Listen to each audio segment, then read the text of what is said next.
Good afternoon, everyone. It's another Celtic match day here on the Celtic Way. We're building up to Celtic's match against Bologna in the Europa League this evening. My guest today is Josh McCafferty. Josh, I'm just going to fire straight into the team here because that's what people are for. It's actually the lineup that I expected from Martin O'Neill today. This is the predicted lineup I had this morning. Not to toot my own horn again, but this is the 11 that I thought you'd go with because it's very similar to the 11 that he played against Feyenoord in the Europa League last time out. You had Colby Donovan at right back that night. The only change from the Feyenoord game is Luke McCowan is not in the team. Sebastian Tenecte's in his place, but he's gone for Rio Hatate in midfield. The full team there for you: Kasper Schmeichel in goal, Colby Donovan, Austin Trusty, Liam Scales, Kieran Tierney, Arnie Engels and Cal McGregor in midfield. Yang and Tenecte are your wingers, with Rio Hatate supporting Daisen Maeda. As the team's centre forward, the substitutes this evening: Sinisalo, Duan, Nigrin, Balikwisha, Luke McCowan, Johnny Kenny, Paulo Bernardo, Dane Murray, James Forrest, Sean McArdle, Anthony Ralston and Samuel Izaguzo. Josh, what are your thoughts on this team this evening? Yeah, there's no real surprises, to be honest, John. I look at the back four, the midfield three and the front three, and I'm not really surprised by any of the players that Martin O'Neill has picked. I think the game plan will be very similar to the one he had in Rotterdam at the end of last year when Celtic picked up a really good result. Colby Donovan in is no surprise to me because two big European away games this season in Belgrade and Rotterdam, he's performed exceptionally well. Liam Scales and Austin Trusty are usually, when Celtic are back to the wall in Europe, very good defenders. In the midfield, the physical presence of Arne Engels has been very good for Celtic in Europe this season. And Rio Hatate scored in Feyenoord when Celtic won there. Daisen Maeda up top, although he didn't link the game well against Falkirk last midweek. I think what he brings in terms of pressing and running power in European competition is very useful for Celtic. Sebastian Tenecte's dribbling ability and ability to carry the ball forward 10, 20, 30, 40 yards will be crucial for Celtic tonight if they want to make inroads to that Bologna defence and try and maybe hit them on the counter-attack as well. Yang Hyun-jun is a player you have no real concerns about in these types of games now as well because he's shown up in a lot of them. So yeah, no surprises and not many concerns with the lineup. Would you? I know that I kind of expect him to go with Hatate, but would you have preferred Benjamin Nigrin in there, Josh? Just speaking as a punter, as a supporter, he's good for a goal. Benjamin Nigrin surely scored against Feyenoord as well. Is it one of those ones where he maybe comes into the game as a goal threat in the second half, or should he be starting? Yeah, I think it's a difficult one because obviously Martin O'Neill will undoubtedly have one eye on the game against Hearts at Tynecastle this weekend. Benjamin Nigrin, like you say, is a guy who's come into the team, scored a lot of goals. He's the team's top scorer. But I think what Martin O'Neill will be looking at is Hatate and Engels bringing a bit of security. They're very good on the ball. We know that Nigrin can get lost in games sometimes and pop up with a goal. Celtic can't afford to be carrying passengers in these types of games, regardless if they pop up in the box. And they need their guys to stand up and be counted in with half an hour, 20 minutes to go. Nigrin can certainly come on, make an impact and take advantage of the spaces Bologna leave if Celtic are having to defend their own box and try and hit on the counter if they're holding out. So yeah, I think Nigrin will definitely see him tonight off the bench. I'm not too gutted with the decision to leave him out because I think Hatate and Engels can certainly do the job in the middle of the park too. Yeah, I mean, I believe Bologna are a team who like to have a midfielder drop and then pass the ball out with the fullbacks pushing forward, but I think they have the ability to mix it up and go direct over the press as well. So like their approach is going to be interesting. And Graham McGarry noted this morning, their manager's talking about Celtic's pace and transition, and I think they play with one of the highest lines in the Europa League. So all of this is a factor, and I'm quite intrigued to see how they go, how direct they are. They also have one of the highest rates of crosses in Serie A as well. So as I say, they like to just stick the ball in the box sometimes too, which Celtic can have difficulties with at times. We're talking all about, the Celtic's attacking players there, but really, like every good European performance, every good Celtic European result over the years, this is going to require a massive shift from that defensive line. Just looking at it again, Liam Scales and Austin Trusty trusted as the partnership. I mean, they're a proper unit now together, aren't they? That's, they like playing alongside each other. You still worry if there's a mistake in one or both of them. If you're thinking of mistakes, then you're maybe a little bit worried about Austin Trusty. But as you say, as you mentioned at the start, Colby Donovan did play very, very well in that game. I don't really have major concerns there. But my thing is, Celtic need to defend first and foremost tonight. They're going to have to ride a few waves of pressure, I think. You don't want a capitulation. Just come into the game, calm yourselves down, and grow into the game as it goes. You know, we don't want any of this familiar pattern in Europe with Celtic where they concede 1 or 2 goals in the first 15 minutes. You know, we need Celtic to grow into this game and then start to find confidence in their own threat as the match proceeds. Yeah, because we've seen so many times in Europe, even in the Europa League this season, where Celtic have capitulated within the space of about 5-10 minutes. You look at that Midtjylland game under Martin O'Neill out in Denmark, and you'd argue that Bologna are even perhaps a step up in opposition from that tonight. So when they do come under pressure, which naturally they will, when you're away from home in Europe, it's about standing up to that in the manner in which they did when they were in Rotterdam. Kasper Schmeichel needs to have a big performance this evening, I think, under Martin O'Neill. He's kept now 3 clean sheets in a row since he's returned, and he's made some big saves, one particularly at Falkirk last week. So Celtic were, sorry, it's not 3 clean sheets in a row because Sinisalo played at the weekend, 2 clean sheets in a row since Martin O'Neill returned. But Celtic need him to have a big evening tonight along with all of their defenders. But as much as it's about being solid at the back, you need to pose that threat on the counter-attack away from home in Europe. And when they do get their chances, they need people like Daiser Maeda, Yang, Taneke, Hatate to be clinical in front of goal and see what they can do as well. Yeah, we need a clean night from Kasper Schmeichel. No, maybe not necessarily a clean sheet, but you know, like no errors tonight, no glaring mistakes, and make the saves that you're expected to make. Really, I think he is still capable of good saves, Josh. Like exceptional saves at times.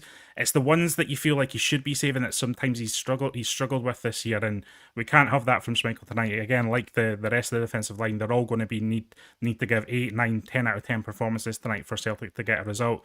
How are you feeling about that? The idea of getting a result in general, Josh. Where's your heart and your head this evening? I think actually surprisingly positive. A lot of times this season in the Europa League, I've not really been positive going into the games. Look at Rotterdam. I didn't think Celtic really stood a chance that night, but I think there are a lot of parallels from that game against Feyenoord and the game tonight. A team who Bologna are not in the greatest of form, let's be honest. Their home results recently have been very, very poor. But in the Europa League, to be fair to them, they have got some results. They're above Celtic in the table, so they are a good side. But I think they're there to be got at this evening, and I think Celtic are more than capable of going there and getting a result. But how many times have you sat here and said this before a European match away from home, and Celtic within 20 minutes have got a man sent off, given away a stupid goal and conceded a penalty? Under Martin O'Neill, I just think they'll be a bit more secure. The team will be high in confidence, given that they've won 3 games in a row, 3 clean sheets in a row, and they can draw on that experience of what they had in Feyenoord under Martin O'Neill when they got a result. That'll give them a big shoot of confidence going into this game. So yeah, relatively positive actually, which I didn't think I'd have said after Roma beat Celtic 3-0 comfortably at Celtic Park. Yeah, Big Dom asking about Celtic's new signing. Does Thomas Svenkara go straight into the squad? He doesn't. He's not eligible to play in the Europa League until the knockout stages, so he won't be able to play against Utrecht either. He has officially signed today, of course. I'm sure everyone's seen that news.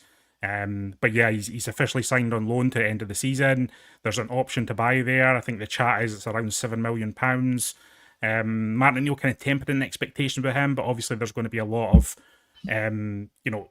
expectation riding on the shoulders. I would suggest, Josh. Whether he lives up to that remains to be seen. He was training at Lennoxtown today with the rest of the players that were left behind. Some of them ineligible because they're not included in the squad.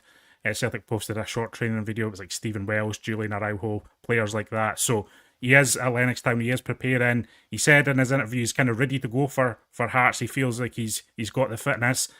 Again, we'll see what Martin O'Neill thinks about that when he gets home, but he will certainly be in the match squad, I think, for that trip to Tynecastle. Not quite sure if he starts though, Josh, but I mean, I guess we'll find out.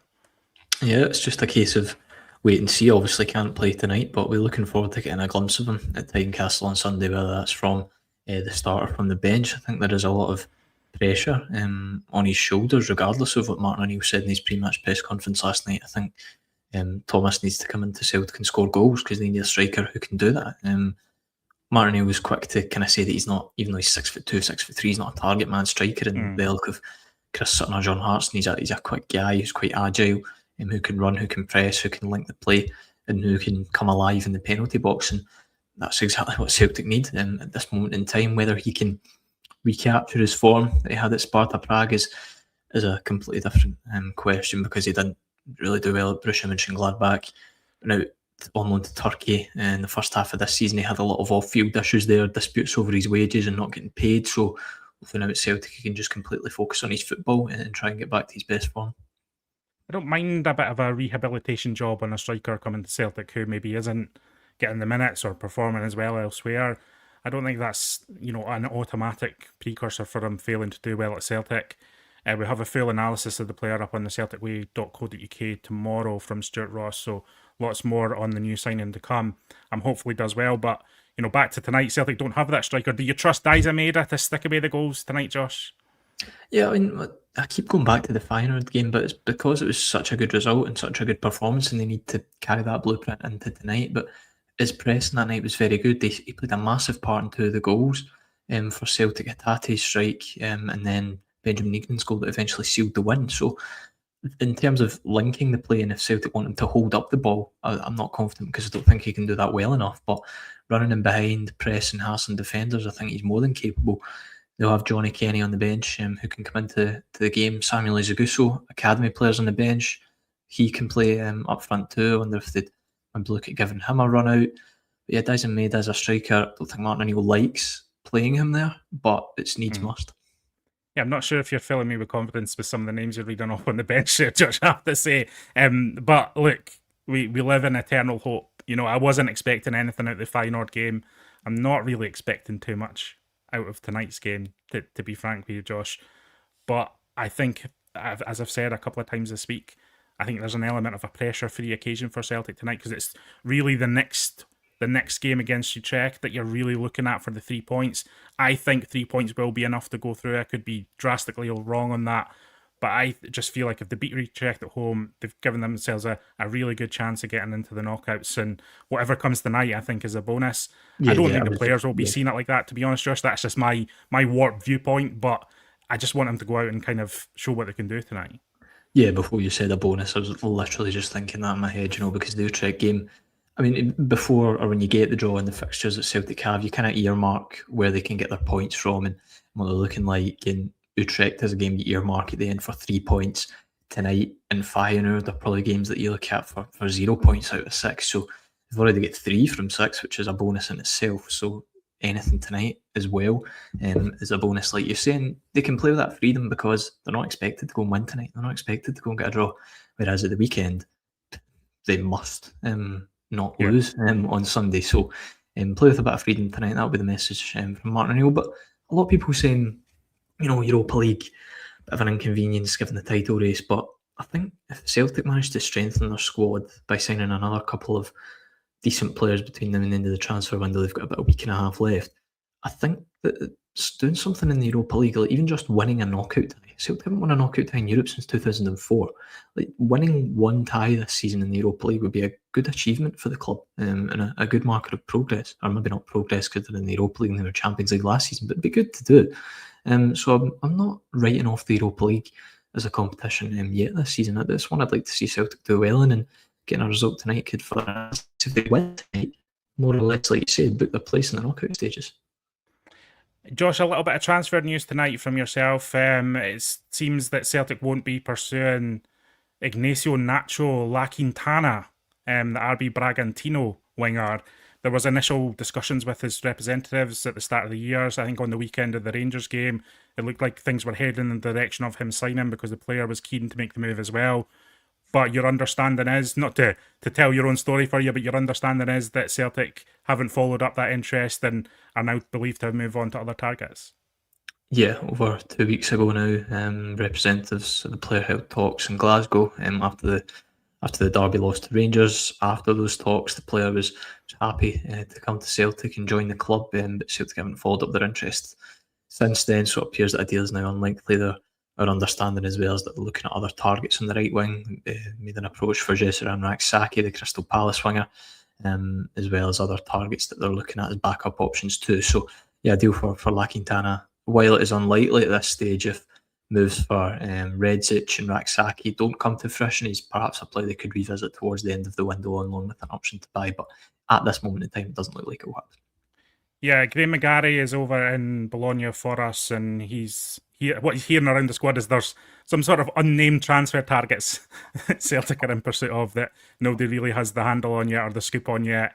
I think people are trying to figure out who those people are. And then some of the names that we've been hearing, like you just alluded to, are kind of more the backup options for Celtic should their initial targets fall through. So I don't know if that's a good sign or a bad sign, to be frank with you. Yeah, we'll be back later this evening at some point. I'm not quite sure what time we're going to be with our reaction. I've got various bits of commitments here and there, unfortunately, but we'll be on as soon as we're on, basically, as soon as we can be on to run the rule over what happened in Bologna. I'm going to go for a 1-1 score draw. I'm just, why not? Why not dream of a draw, Josh? That's where we are. I might go for a wee cheeky 1-1 draw. Hopefully Celtic can get something done. Any final thoughts before we head off? Yeah, seeing as we're going with score predictions, I'll go with a 2-each draw. I think one of the main things though tonight is not getting many injuries. Celtic can't afford any more of them going into this game on Sunday, so getting a fully fit squad back to Glasgow with potentially a point or 3 would be ideal. Yes. Okay, we'll leave it there, everyone. Thank you, everyone, for joining us in live chat in the comments below, etc. As I say, we'll be back later on as quick as we can be, and hopefully we've got some positivity to talk about, because that's never a bad thing, is it? Despite everything, positivity. Let's hope for that. Thank you, Josh. Thank you, everyone. We'll see you again next time on The Celtic Way.